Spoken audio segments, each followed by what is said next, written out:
বিসমিল্লাহির রহমানির রহিম। কেমন আছেন? আশা করি সকলেই ভালো আছেন।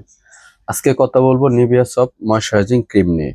আজকে আমরা এই ভিডিওতে জানবো এটা ব্যবহার করার উপকারিতা, এটা ব্যবহার করার সঠিক নিয়ম এবং এটার ব্যবহার করার ক্ষতিকারক দিকগুলো আমরা আজকে এই ভিডিওতে অবশ্যই জেনে নেব। তো আপনি যদি এই ব্যাপারগুলো জানতে চান তাহলে ভিডিওটি স্কিপ না করে পুরো ভিডিওটি দেখুন, তাহলে আপনি এটার গুণাগুণ এবং এটা ক্ষতিকারক দিকগুলো জানতে পারবেন। তো ভিডিও শুরুতে আগে বলে দেব, চ্যানেলে নতুন হয়ে থাকলে অবশ্যই সাবস্ক্রাইব করে দিন, আমাকে উৎসাহিত করুন ভিডিও বানানোর জন্য। ফার্স্টে নিভিয়া উপকারী দিকটাই বলে নেই। এটা হচ্ছে একটা নিভিয়া সফট ময়শ্চারাইজিং ক্রিম। এই ক্রিমটি শীতে এবং গরমে সবসময় ব্যবহার করার প্রযোজ্য, সবসময় ব্যবহার করতে পারবেন। আর এটার উপকারী দিক হচ্ছে যাদের স্কিন খুবই শুষ্ক, খুবই রুক্ষ, তাদের ফেসের জন্য এটা খুবই সুইটেবল। এটা আপনি যখন মুখে অ্যাপ্লাই করবেন আপনার স্কিনটা ফেসটাকে অনেক সফট করতে সাহায্য করবে এবং এটার তে রয়েছে ভিটামিন ই এবং জোজোবা অয়েল, যেইটা এই উপাদানটা আপনার স্কিনটাকে স্মুথ রাখতে সাহায্য করবে এবং আপনার স্কিন থেকে স্পটগুলো একটু দূর করতে সাহায্য করবে, যেহেতু ভিটামিন ই দেওয়া আছে। আচ্ছা, ঠিক আছে।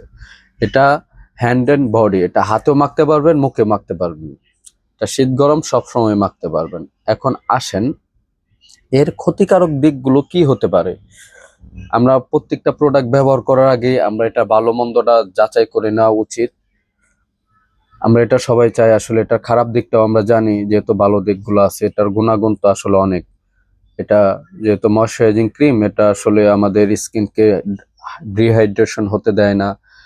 আপনি যেমন পানি না খেলে আপনার শরীর যেমন ক্লান্তি হয়ে যায়, তেমনি ময়শ্চারাইজিং ক্রিম ব্যবহার না করলে আপনার স্কিনটা ড্যামেজ হয়ে যায়।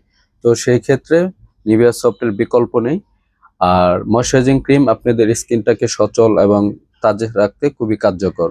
এখন এটার ক্ষতিকারক দিক হচ্ছে যাদের স্কিনে তৈলাক্ত বেশি তারা এটা ব্যবহার করতে পারবেন না, এবং যাদের স্কিনে বেশি ব্রণ আছে তারাও এটা ব্যবহার করতে পারবেন না। কারণ এটা যাদের স্কিনে ব্রণ, তারা এটা ব্যবহার করলে সেক্ষেত্রে ব্রণগুলো আরো অনেক বেড়ে যাবে, এবং যাদের স্কিন খুবই তৈলাক্ত তারা এটা ব্যবহার করলে স্কিনটা আরো বেশি তৈলাক্ত হয়ে যাবে।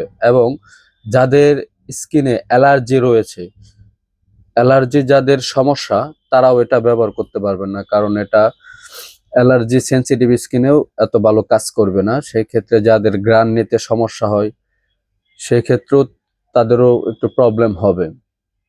তো অবশ্যই আমার এই অনেস্ট রিভিউটা আপনারা লাইক কমেন্ট শেয়ার করবেন না, কারণ জানি আপনাদেরকে বললেও করবেন না, না বললেও করবেন না। যদি ভালো লাগে তাহলে করবেন, আর নয়তো করার কোনো দরকার নাই।